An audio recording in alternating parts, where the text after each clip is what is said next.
ना ही पिल्फरेज को रोकता है, वापस दोबारा साइकिल में आने से रोकता है, बल्कि एक सांकेतिक रूप से भी बहुत महत्वपूर्ण होता है कि इस दहन के साथ हम लोग प्रेरणा लें कि भारत को नशा मुक्त बनाना है।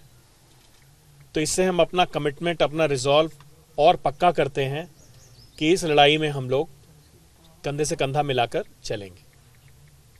आज सुबह के समय ब्यूरो की तरफ से मैंने और जोनल डायरेक्टर साहब ने मुलाकात की, माननीय एलजी साहब से, एसीएस होम से बातचीत की, डीजीपी साहब और एसआईए के स्पेशल डीजी से हम लोगों ने मुलाकात की, सीआईडी डिपार्टमेंट वगैरह से। तो ड्रग्स के व्यापार पे कैसे रोकथाम की जा सकती है, इन्फोर्समेंट के तमाम पहलुओं पर चर्चा हुई और क्या कदम उठाए जाने चाहिए जिससे इसकी बढ़ती हुई डिमांड को कम किया जा सके, क्या संरचनात्मक बदलाव ज़रूरी हैं, नए एनडीपीएस कोड जो हमें यहाँ पे लाने हैं। इन सारे विषयों पर बहुत ही फ्रूटफुल बातचीत हुई है। मुझे उम्मीद है आने वाले समय में केंद्र सरकार और राज्य सरकार मिलके इस ओर महत्वपूर्ण फैसले लेंगी और हमारे कदम मजबूत करेंगी।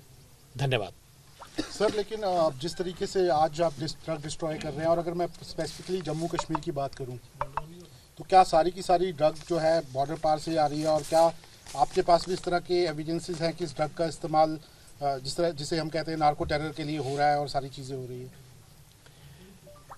देखिए, भारत की भौगोलिक स्थिति ऐसी है कि वो गोल्डन क्रिसेंट और गोल्डन ट्रायंगल के बीच में है। तो ज़्यादातर ड्रग्स, अगर ओपियोइड्स की मैं बात करूं, हीरोइन डेफिनेटली बाहर की कंट्रीज से आ रही है। चरस का उत्पादन कुछ एक कश्मीर वैली, हिमाचल, उत्तराखंड और कुछ चरस नेपाल से आती है। कंपोजिट केसेस भी बढ़े हैं। आपने देखा होगा हाल ही में एनआईए के पास भी इस तरह के केसेस जिसमें ड्रग्स पकड़ा गया है, उनकी संख्या बढ़ी है। तो इस ओर इशारा है कि हम लोग इन केसेस को जिसमें नार्को टेरर का एंगल है उनको गंभीरता से ले रहे हैं। सर, पाकिस्तान लगातार ये कोशिश कर रहा है जम्मू कश्मीर और पंजाब के रास्ते ड्रोन के जरिए हथियारों के साथ नशे की खेप को भेज रहा है। एक बड़ी कामयाबी आपको मिली है क्योंकि 800 करोड़ से ज़्यादा के ये जो नारकोटिक्स है, दूसरे पदार्थ आपने पकड़े हैं। लेकिन ये कितना बड़ा चैलेंज है कि लगातार सीमा पार से नारकोटिक्स आ रहा है? देखिए, जो तस्कर हैं उनके और इन्फोर्समेंट एजेंसीज के बीच में ये खेल बहुत समय से चलता आ रहा है और चलता रहेगा। वो नई नई चीज़ें लेकर आते हैं, इनिशिएटिव उनके पास है, लेकिन उसका हम लोग मुंहतोड़ जवाब देते हैं। ड्रोन का एक बहुत बड़ा चैलेंज हमारे इस इंटरनेशनल बॉर्डर पे, वेस्टर्न इंटरनेशनल बॉर्डर पे आया है। आपने सही प्रश्न उठाया। इसके संबंध में BSF, Punjab police, JNK police, Rajasthan police और एनसीबी ने पीछे एक मीटिंग करके गहन चर्चा की और उनकी मांग पर हम लोगों ने यूएसए की जो कंसर्न्ड एजेंसी है, मरीन एयर विंग और होमलैंड सिक्योरिटी से, उनके एक्सपर्ट बुलाए थे।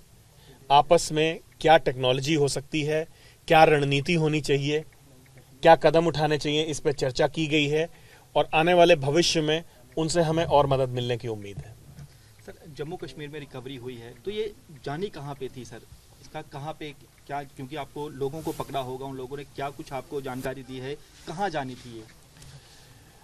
इसमें से कुछ एक खेप जो है उसका कनेक्शन पंजाब से है और जो आमतौर पे पाया जाता है कि जम्मू कश्मीर में बरामद हुए ड्रग्स साउथ की तरफ जाते हैं, जिसका डेस्टिनेशन पंजाब, हरियाणा, एनसीआर, मुंबई, गोवा तक भी होता है।